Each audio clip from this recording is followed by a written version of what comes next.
Good morning.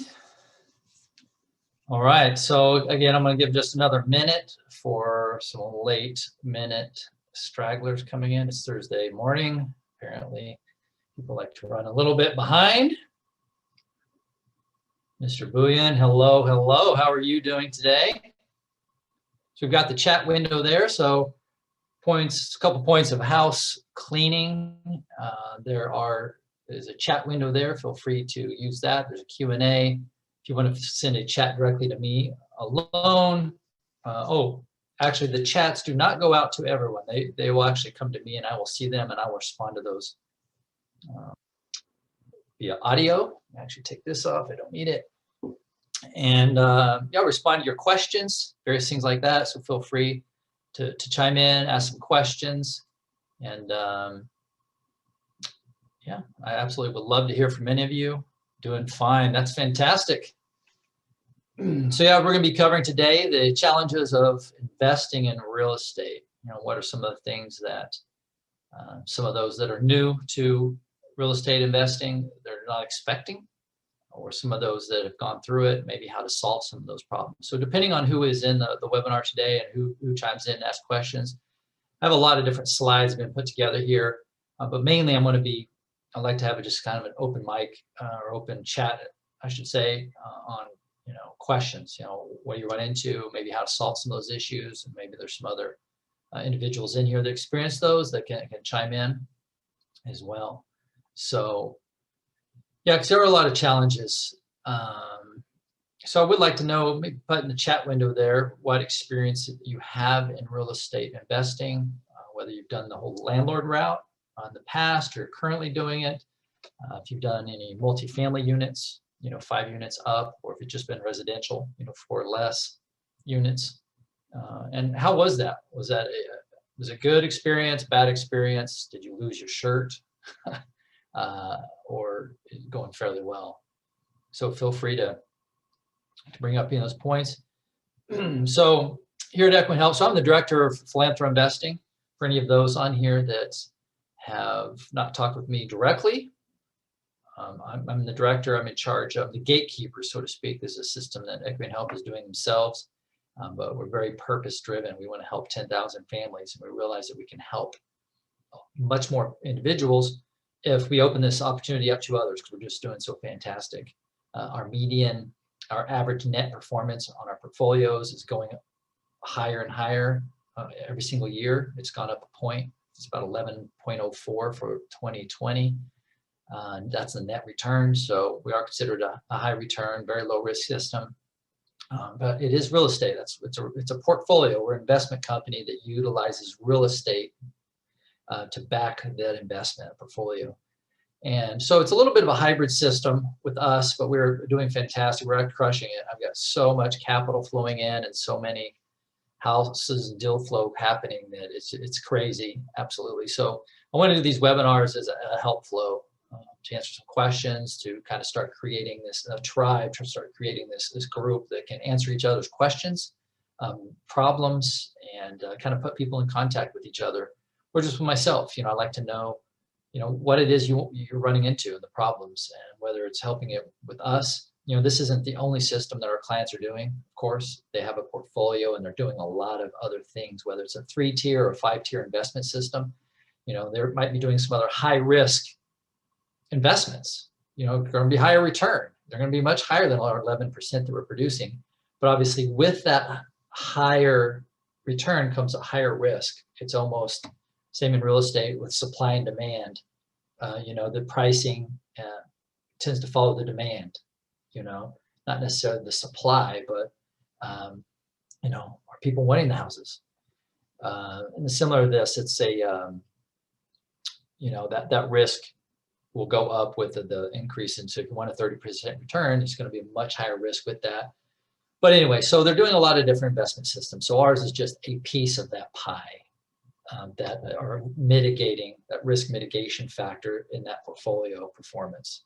Okay, so let's go ahead and get underway here. So what are some of these challenges to real estate investing? Well, I will absolutely tell you what those are. All right, so some key ones. These are obviously not the only challenges that individuals run into, but they do experience what they find. Everyone feels, okay, I want to become a landlord, right? I've talked about this in previous webinars. I want to be a landlord. I want to do this. What they find whenever they get into it is like the unknown factor. Like, oh my gosh, man, like, I had no idea it was going to be so much work. Okay, the unknowns is obviously the factor that's going to cause problems because you're utilizing your capital, especially if it's hard-earned capital that you've worked for, which is most of us. We weren't, as they say, trust fund babies, or you didn't win $1 billion lottery, the Mega Million California lottery type of thing. You actually work hard for it, so it means a lot. So those unknown factors, you need to remove those as much as possible, and you really need to know what's happening.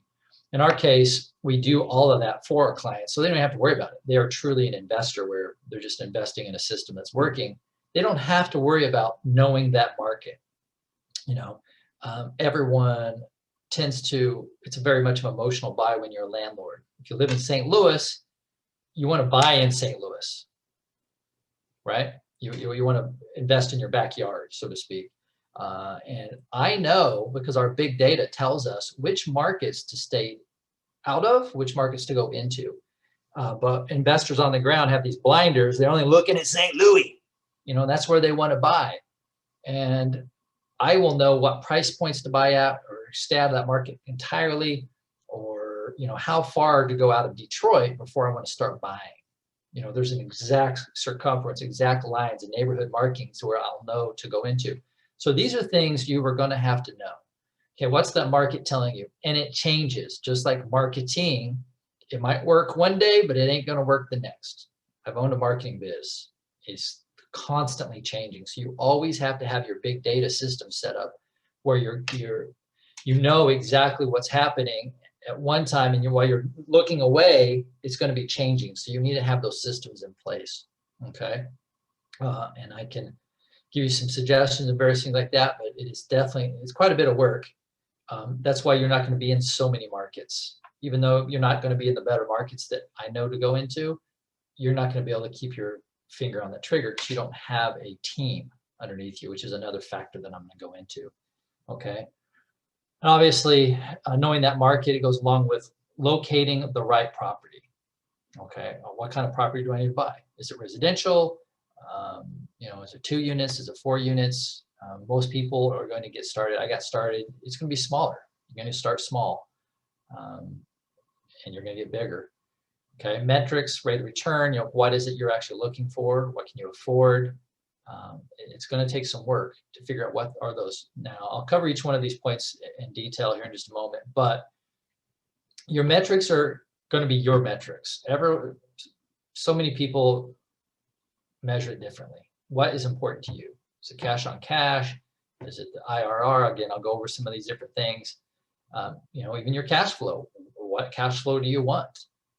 So you need to exactly have that delineated for yourself, not for everybody else. For what works for everybody else isn't going to work for you, but you need to have a plan. So I recommend, you need to do the market research, figure out exactly where you want to buy, where you want to stay out of. If it's going to be a distance from you, how far can you tolerate? That's part of the expense. You need to add that onto your expense for that property. Okay, are you going to hire a property management company because it's too far away? If it's too far away, then obviously you might want to go with a property management company that, even though you pay them $250 a month, that might be better than you trying to drive an hour and a half, a couple times a week, especially if your time is money. If you're worth $100 an hour, you can quickly be in a negative balance on driving over there. Okay. When I'm going into talking about your time consumption, how much time do you have for that? Usually you're going to start off, you're going to have a full-time job, 40 hours a week, or maybe more. How much time are you going to spend on doing this? Is that the correct time that you need? Okay. Another item I want to go over here on locating the right property is your financing. You need to have your finance figured out. Okay. Where is that going to come? Is it going to be all cash?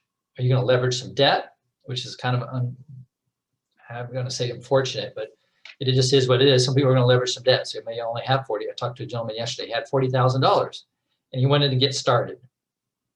He didn't have, the problem with him is he didn't have the best credit score. So looking for the financing was a little bit difficult. It wasn't horrible. And quite often, if it's an income producing company or property, a finance or a lender, I was a licensed loan officer, you can get financing quite easier if it's income producing property, even though your FICO does play a part in that.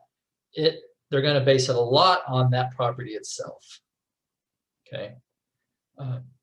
Now, if you have history as an investor, you're going to get even better financing. I recommend, on that note, I recommend setting up a very strong relationship with a really good lender. Okay, find a lender, find some guy, and it's on a one-on-one, you really know this person. You've not only traded business cards, but you've gone out for coffee and tea or dinner. You really know, and that does actually make a difference. Okay, having a good lender, having a strong relationship with that lender, because he really knows you and he can go to bat for you.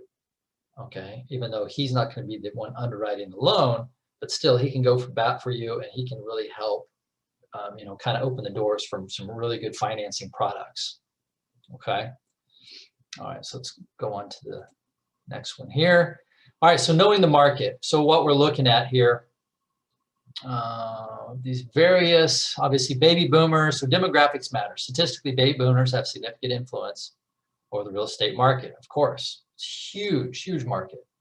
Okay, I myself am not in that group. I'm in this Gen X, area, barely into this. So, but it's huge. Look at that, they represent $65 trillion. Okay, Generation X, 22 trillion, silent generation earlier, 26 trillion, millennials, just the 6, they haven't had enough time, 6 million. So supply demand of homes revolves around the wealth of this generation, the baby boomers, it is, for a number of factors. Okay, if the kids are out of the house, smaller homes are in demand, adversity if there are so these homes that we're buying, some of these older properties and things, you need to consider, who you're going to be marketing to. This is the largest sector currently, the baby boomers. So if you're going to be marketing properties to millennials, in your design, how you're going to rehab it, etc., you need to keep in mind that you're immediately marketing to the smaller group. It's only 6 trillion with the T, which is plenty probably, but still you need to keep that in mind that this is obviously the smallest segment out of this whole group. I heard people like, oh, I'm going to market, I'm going to put all my beans into marketing to and servicing millennials. You immediately are setting up a business to the smallest segment. Okay, these are just some things you got to think with business wise. Okay. While the reasons above affect the market, it can help an investor really narrow down the type and location of real estate investments before a trend is started. Okay, older housing, the baby boomers, you got to look at the time frame of those. Gen X will be coming up next, which is myself. Buying properties, of course. Millennials, they're in the 30s, etc. They're definitely going to be starting to buy some properties. Okay. All right, let's go. Whoop, one a little bit too much. So knowing the local market. Okay, so this is where experience is going to be your teacher. Okay.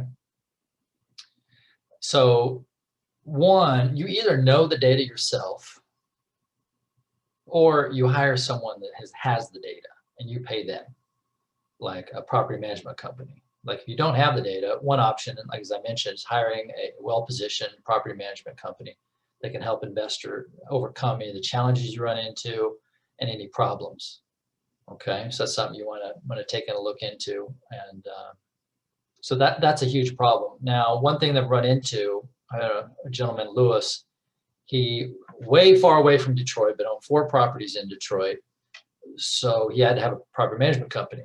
The problem is he didn't do enough he just got the first one, that gave him the best deal. Unfortunately, and to be honest, they kind of screwed him over. They did not do well. They did not manage the property well at all. They didn't manage the family. They didn't manage the property. it fell into massive disrepair. They were way overcharging for the maintenance. He had a portfolio out of 4 properties. I saw his statements. I was appalled, like how little return he was getting. And he's not the only one. I've seen many of these. I usually ask my clients that have properties, hey, can I see your P&L, your profit and loss report, or some type of statement from the property management company? And I am appalled at how, like, they're just making money on you. It's kind of disgusting, actually, and a lot, and way too much. Similar to Uncle Sam, they're going to charge you $1,000 for a bolt. Our taxes are so high because it just, they overspend, and it's not your money, so they don't care how they spend it. So anyways, I don't want to start venting on that too much, but again, knowing that local market, okay, whether the market's changing, been a super hot market in the real estate industry. It's been a seller's market for sure. I feel like it's starting to shift into a buyer's market. There's a lot more. The active days on market, the ADOM, is starting to go a little bit higher and higher. Inventory is starting to stack up. So supply is starting to grow way over the demand. So it's going to be switching over to a buyer's market just a little bit. That's kind of what I'm starting to look at. So these are things you have to learn how to do. Like the thing I just mentioned, is that active days on market? Is that something you knew about? You're going to flip a house. You're going to do a fix and flip. Good. How much are you going to spend on it? How long is it going to take you to rehab it? Do you have a team set up to do that? Or are you going to have to hire a brand new team? And how long? I have a buddy that's doing this right now. He set aside 3-month target, which is kind of common to flip a house. He's now at 6 months. So that obviously you have to be prepared for, you need to have some reserve set aside just in case that house carries over. Otherwise you're over leveraged, okay, which goes into the financing, and your prediction was way off on how long you have to carry that property. Okay.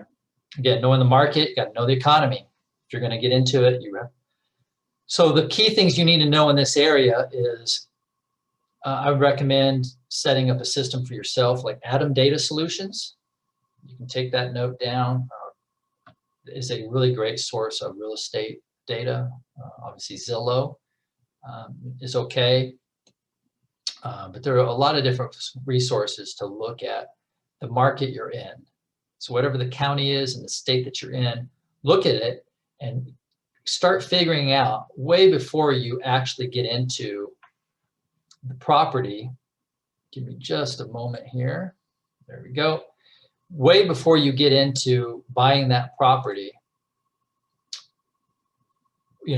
have your system set up so you have a feel for what that market is doing.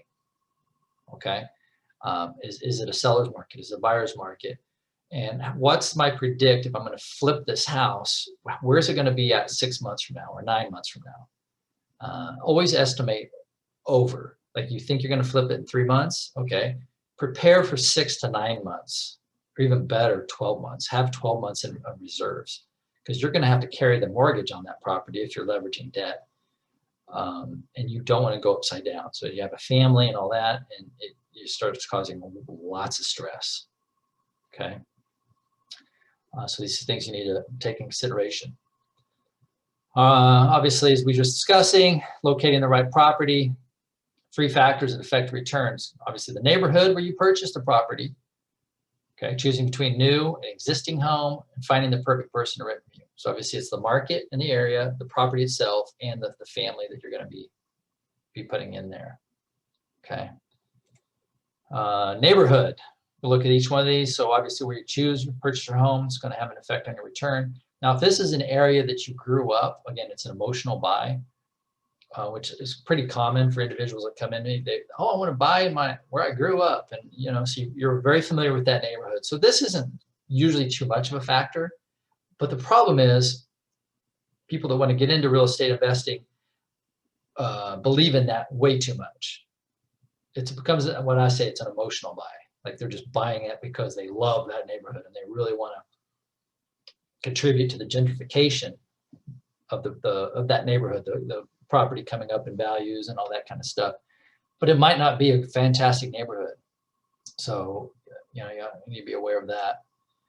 All right, new construction versus existing property. I get this question quite often.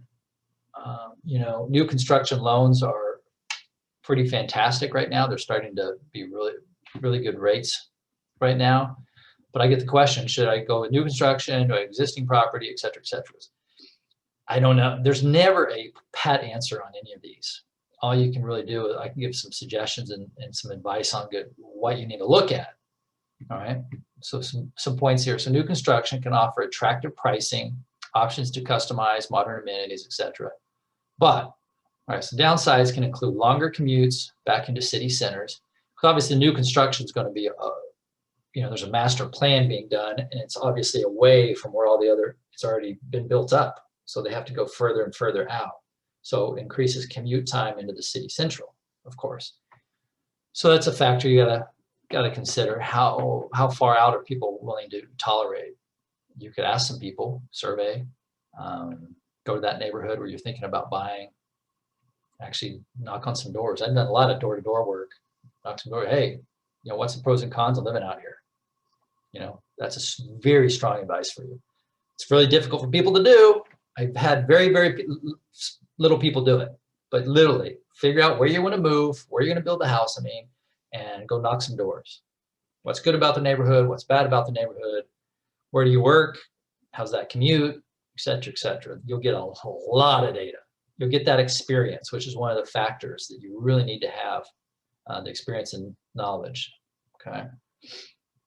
Okay. So commutes back into town centers, they're more expensive, they require more capital outlay, can lack an established neighborhood charm. So obviously it's not an older trees, it's not as well established, it's quite a bit newer. As it says here, generic, cookie cutter, etc. But that might be a pro for some people. It might not be a pro for many others. Existing properties, they offer convenience, faster access, they're established improvements, utilities, landscaping, etc. In many cases, lower costs and generally greater value add possibilities leading to greater capital gain. Okay. Got somebody that keeps wanting to come in here. He's just chomping at the bit to talk to you all. All right, locating. So we talked about the neighborhood, we talked about the market. You really need to understand that market, what's happening. Get out on the street, get out there, knock some doors, talk to people, hang out at the park bench by the park, talk to some dads with their kids. You'll kind of get a feel for it. Okay. 2, type of property. You're going to figure out, you know, what do they like? What are the color schemes? To be honest, when you're doing a fix and flips, you need to really know what people. For example, in our properties, I know that families will tolerate spending $3,000 on new carpet, but they will not tolerate paying $800 for a new water heater. So we can spend $800 on a new water heater and they'll pick up a house much quicker. It's crazy, one of these silly things, but it is a fact. Okay, it's experience has taught us. And the same thing is going to go with the house that you might be considering building or buying. There's certain thing or flipping. Certain things they'll tolerate, certain things they won't. Okay, only experience will teach you that, or you can actually speed up that experience by getting out, talking to some people. Okay. All right. Okay, and the right renters, finding the right people. So this is a big problem. If you have a property management company, they'll take care of a lot of this. But if you're handling it yourself, I talked to someone 2 days ago, and when she initially started, which is a common barrier to real estate investing, is you're really scared. You're not sure, you know, how to trust these people. Okay, do I base it on FICO score? Do I run a credit score? Do I, you know, what questions do I ask? You know, what am I allowed to ask? Various things. And that is an issue, but you obviously have to check out your renters, but it's your house. So you have the right to really check into who these people are. And you have that right. Background checks, you know, that kind of stuff. You know, if that's part of the application and stuff, you just have to have it in there and check them out. There's no pat answer because sometimes things happen. Even though you thought you found a fantastic renter, just life things happen and they might default and have to leave. But again, you just have to remarket, get a new renter in there. So again, unless you're willing to pay a property management company in for this, you're gonna have to get really good at talking to people. Okay. Some individuals think that they're going to get into real estate investing and not have to communicate with people. That is not true at all. You're going to have to talk to renters and prospects. You have to talk to city people, and you're going to have to be handling things and vendors when they come out to repair stuff. And it is definitely a person thing. Okay. If you don't like to talk with people, get into taxidermy or something. As you are going to have to confront people. You're going to have to be a people person in order to be a landlord. Okay. All right. So in order to prevent needless eviction fees, repairs set to the right people and the right property have to be taken into account, of course. So feel free to ask any questions as we're coming along through here. Okay. I'm sticking a little bit on some of these slides, but I'll kind of move through here to stay on point.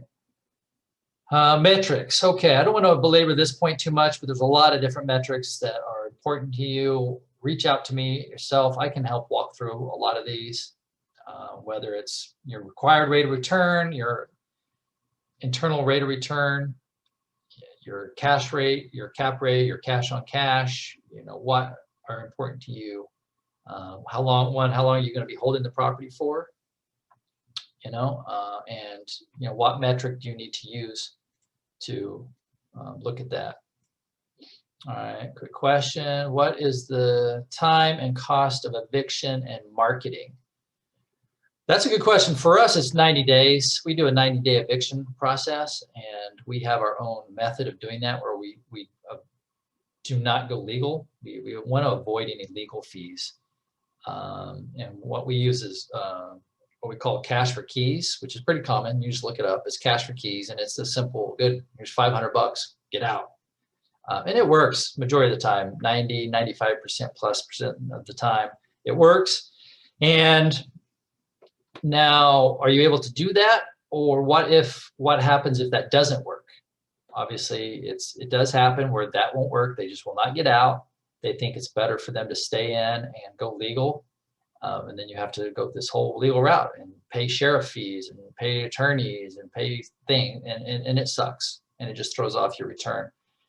Luckily, in our case, we take care of that for our clients and they never have to experience it. But if you're doing that yourself, then, you can do a 90-day. To answer your question, what is the time? So the time factor is you do 90 days or whatever is in the agreement. So you have a lease agreement. You just have to put the terms in there very exactly. And what will happen in case of default? Okay, if you default at blah time, I'm going to do this, and then at blah time, I'm going to do this. And make sure they fully understand, which will help prevent it from happening more often than not. They really understand it, and you keep to it. Like when that first step happens, if it's good 10 days, at 10 days late, if you don't have an in writing okay from me, I am going to issue a 5-day, pay or quit. Then good, at that 10th day, you need to issue that they have to pay you within 5 days or they have to be out of there. So you just need to make sure you keep to that. And if that doesn't work, then at blah time, then you're going to seek legal proceedings or a formal eviction through a sheriff, etc. So you need to understand that whole process and be able to confront doing it. Okay, it's that part of the job is not a fun part, of course. Okay. All right. I actually want to fly through these. No one wants to pay attention to the metrics and measuring. Reach out to me and I can help figure out some good ways to measure your investment that you might be considering. With us, we use cap rate, which is the capitalization rate, which is simply your investment. Good, you pay $40,000 for a house. What is your net income in your pocket at a year? So you divide that by your capital outlay, and that's your cap rate. Okay, and that's pretty simple. Your cash on cash in our case, and so it's pretty simple. So when I say we're at 11.04%, cap rate, that's your cash in hand. Which is fantastic return. So that's a pretty one of the most common is like a cap rate, or as I said, the cash on cash. It's the easiest to figure out. Okay. All right. So time. your time is super important. It's something you need to take into consideration. One, how much time you're going to spend doing it on a weekly basis, and two, like years. If you're going to build up that portfolio, how long is it going to take, and what are you going to have left? If you're going to be flipping a house, at the end of it, you don't have a house. You get a solid return at the beginning, but how much was your time worth, etc. In our case, you still have a house. It's a buy and hold, so to speak. At 20 years, you still have a house. So it's very long term.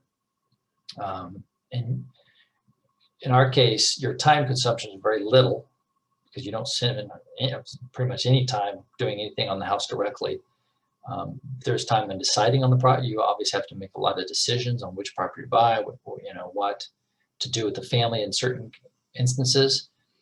But you need to measure that. If you're flipping the house, if you're doing your own investment, you need to value that. My time, it's worth a lot. So if I have to spend a total of 700 hours on an investment property, I need to measure that, and that needs to go into as an expense, on that property. Okay. All right.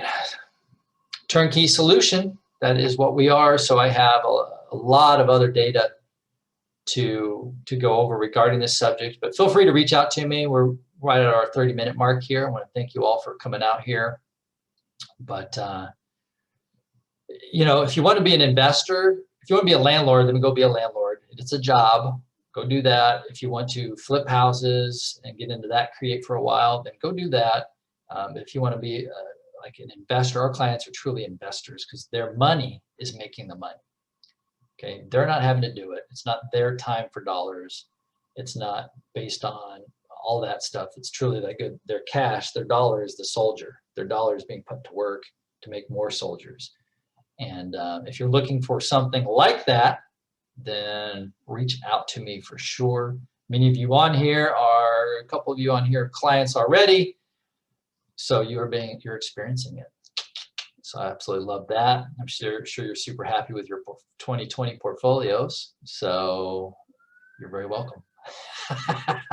For those of you that are new to Equity Help, myself, reach out to me if you would like any information about our system and how we're doing it, and how you can, if you're tired of fix and flipping or being a landlord and all that, definitely reach out to me because I can help you. I've got a lot of people on my lines that I'm converting from that over to a turnkey solution like ourselves. Okay, so see, I got another question here. Let me see, what is this real fast? I will answer that question directly. All right, regarding the cap rate and other metrics, I will answer that directly for sure. I want to thank you all for coming today. Again, reach out to me if you have any questions. The website there, equityhelp.com. Okay, I will put that. I think you will all receive that in a follow-up email to this webinar. Thank you very much for coming, and I'll see you next week.